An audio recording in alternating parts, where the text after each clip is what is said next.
Welcome back to Slipstream Autosport. It's Aidan Pohl, and go grab yourself a drink, maybe a snack, because I have some awesome races for you. First race of the day at Brands Hatch, the Indy circuit layout, and you'll notice that we are all the way down here, starting in P12 with a 46 flat. Really rough time. I know that I can do at least mid 45s for qualifying, so pretty upset about how that turned out. To start the race off, we've got a lot of people sending it up our inside. We try and hang as wide as we possibly can, still end up getting forced wide a little bit, and then there's a little bit of a mess happening. We'll rewind to see exactly what that was that went down, but we do manage to get out of there safely and actually net positive in positions. So number 10, who started in P4, he tucks to the inside, gets caught up with the yellow car, then slides across, taking somebody else out on his way out the door. Number 3 then gets absolutely smashed off, and we are able to avoid just about all of that. We did get a 4 times from the contact of somebody trying to avoid number 3 as he slid across the track, but that is not a bad start. Could have been much worse, and we actually are going to cross the line here in P10. So he moved up 2 positions within that first lap. Heading across to start the second lap, there's 2 wide, a couple of cars ahead of us, and the guy in front of us is going to make it 3 wide heading into turn 2, and the Red Bull car is going to get stuck in the middle, bounced around, and we are going to snag 2 positions there, following the army green car around the inside safely. And that's going to put us up into P8, following him around now. And the car behind us is number 2, and he will be a big character in this race. Car ahead completely forgetting to brake, sending himself across the grass and then very wide out of that corner.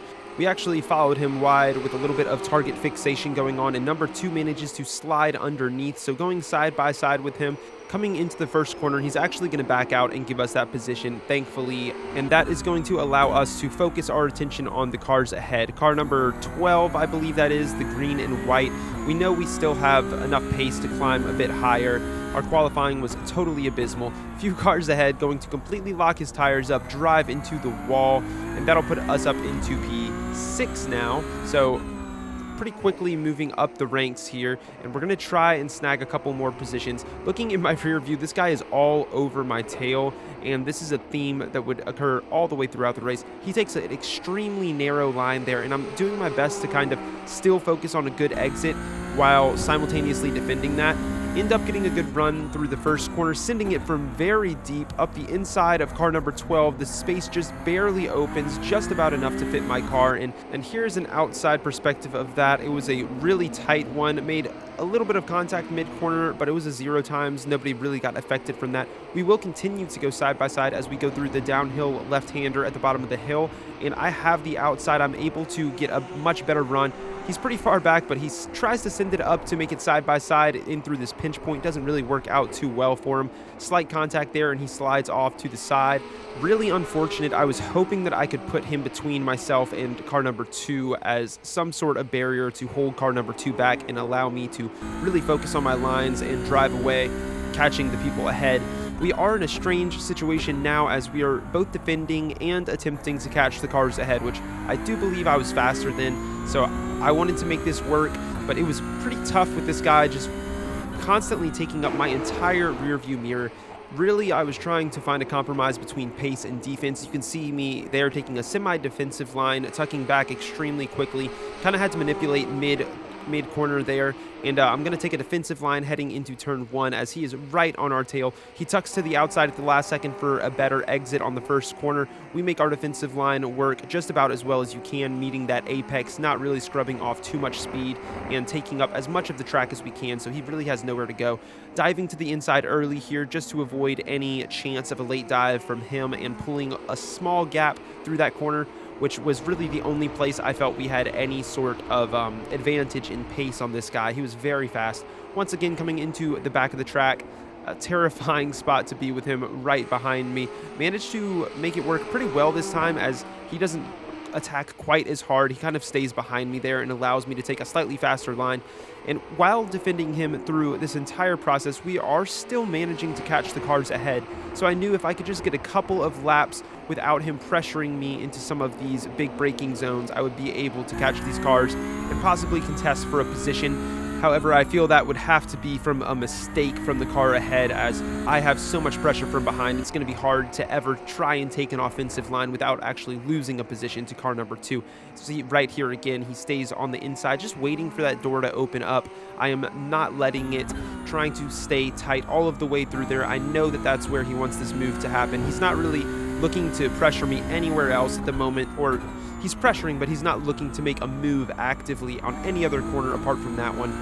We do manage to simultaneously defend and gain some sort of pace, running about mid-45s here. It's going to put us right behind car number 5, the green and black car ahead, hoping that this door will open up and I can get him between myself and number 2 behind and give me some sort of safety net. Getting right up on his tail here. He actually backs us up a little bit here, which is really going to put us back into the claws of car number 2 behind. And you can see he's just about attached to our car now, as if we had like a tailgate and we were towing him around the track. As we head up to the final corner, he's about as close as he's ever been. We actually take a little bit of a later apex here than we have been taking, hoping that we can get a better run out. It does yield just enough of a run so that we're not immediately under pressure. We're able to take the racing line here into turn 1 without him risking diving us on the inside, although that is an extremely hard move to make. Next lap, and once again, he's all over our tail.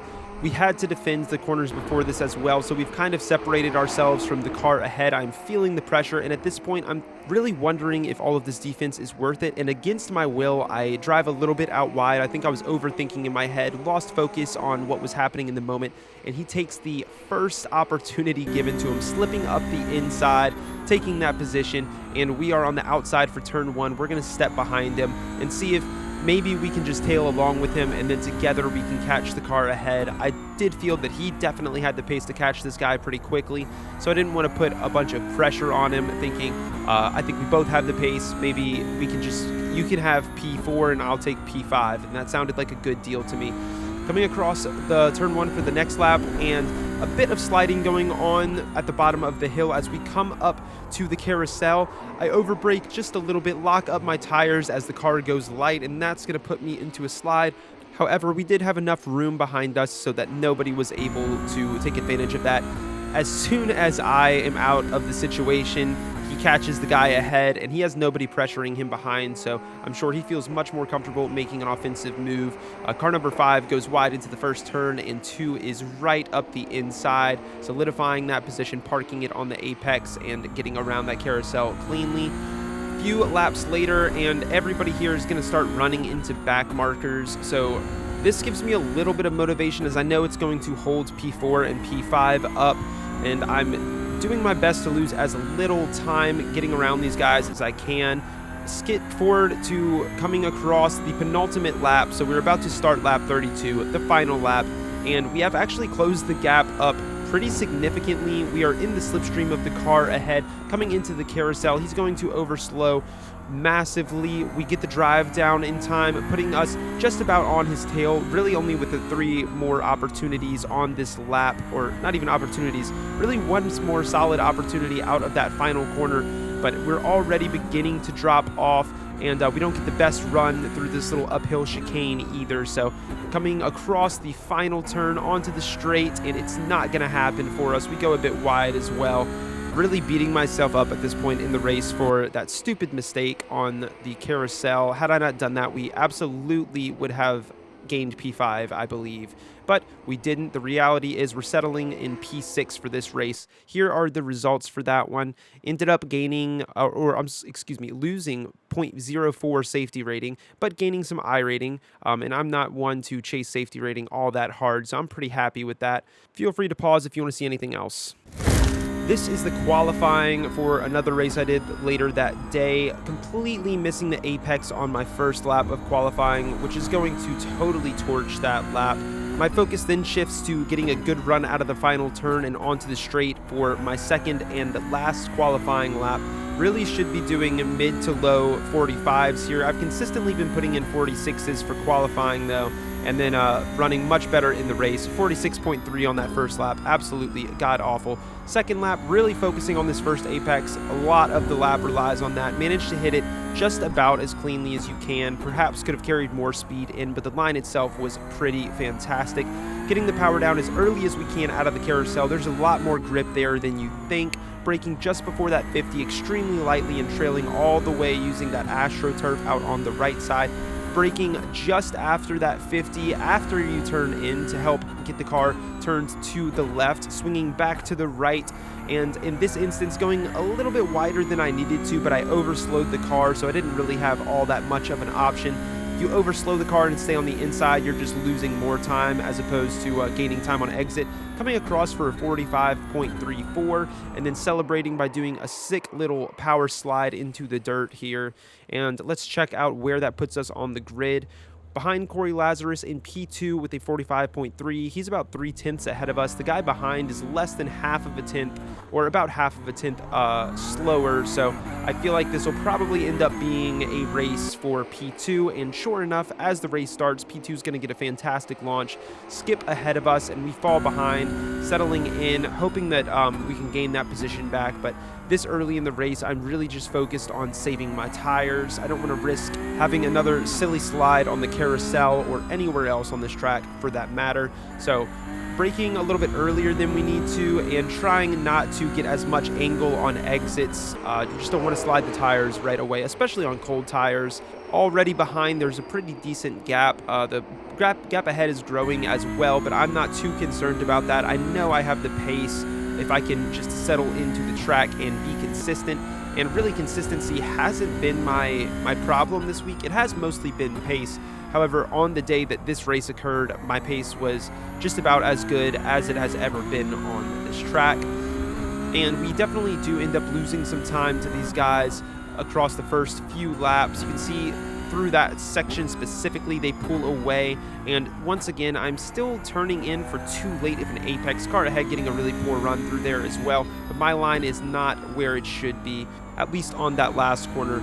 Car ahead goes wide into the first corner, running into the dirt, and that is going to lose him probably about 2/10, put us right up behind him, coming out of the carousel, looking for the angle, and we're starting to feel a bit more comfortable already on our tires as they start to heat up. And I honestly would have been satisfied running about 45.5s for the majority of this race. I would end up somehow finding quite a bit more pace than that. Once again, deep into this final corner, totally did not need to do that. I think I'm sending it in way too fast, and then I'm overslowing. And this is a few laps later. You can see just how far ahead the P2 and P1 have climbed. These are our first few laps at this point, our best being a 45.3. And it was almost discouraging to me at this point that I was running what I felt like were extremely good laps, absolutely gapping anybody behind us. You can see just how far they are, about 2 turns back, and still losing time to the cars ahead. However, I know that I wasn't really pushing the car as hard as I could be at this point. I was still trying to settle it in. Driving a 45.1 on what didn't really feel like a lap where I was pushing. I think the tires were just at the perfect temperature at this point. This is about lap 8 and 9, still running the low 45s.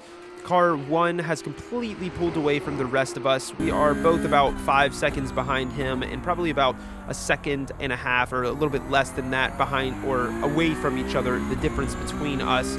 But it wouldn't be too long before I started to feel like I was hitting some of these turns at a faster pace than him. Not even as fast as I had in this race, but I feel like I just overall was beginning to find that I had the upper hand on him. He starts turning in way too early for that first turn, going into the dirt for a second time, and that will once again put us right back on his tail, hoping this time to maintain the gap and keep myself within a distance to where I could start looking for a move or possibly just applying pressure. He misses another apex there, which is a pretty important one to hit, coming up to the chicane, and he was definitely faster than us through there. I think I was still slightly over braking into that corner. However, I go wide and cut back for a really good exit. He stays really tight and doesn't actually get the best exit there. So 2 different lines yielding just about the exact same result. I think our gap didn't really change all that much. Once again, I feel like he's turning in early there, and I believe he had to scrub off some speed there to avoid going into the dirt. You can see us closing that gap already as we head into turn 2, where he will go deep, completely missing his exit. and we don't really get to take advantage of that. I think I was just too focused on there's a little puff of smoke in the corner of the screen. So as we come up to that puff of smoke, we realize that it's back markers. They're all over the place, and I'm trying my best just to act like they are not there. I think it may have got into his head a little bit more than it got into mine. Coming across the final corner, he goes wide. I'm going to take what I would consider a better exit, but it really doesn't yield much of a difference between the two of us. Starting the next lap, he's going to completely miss the first apex. Makes it work decently, and as we come up to turn 2, there's a back marker in the way. He's going to move out of the way pretty politely as he just drives off into the sunset. Not sure what was happening there with that guy. I would be lying if I said I didn't giggle a little bit and then try to forget that I giggled, because this is serious and we need to catch this guy. Coming through the first corner, we get a really, really good run through there, heading into the carousel, and he definitely overslowed there. I think he may have taken that first corner faster than he had previously and thought he was going to send it too quickly into the carousel. Turning left at the bottom of the hill, he's going to go wide into the grass. He tries to recover. He kind of gets stuck into the grass. Rejoining, we almost make contact, but manage to slip through cleanly. You can see his bright tires there get stuck in the grass, and it just kind of pulls him down a little bit, and we are able to slide up into the lead very cleanly, and that will solidify P2 for us, hoping to pull away now to avoid any pushback that he could give us in the next few laps. Tucking into the slipstream of this back marker, there's the current gap as we come across the first turn. Not really under any pressure at the moment. It's going to be about not messing up, gaining this position as the back marker goes extremely slow on the racing line. And up into the carousel, we had to enter that a bit narrow. He actually got to take the racing line there as the back marker closed us off, but he was able to stay wide and then cut right in between the back marker and the apex.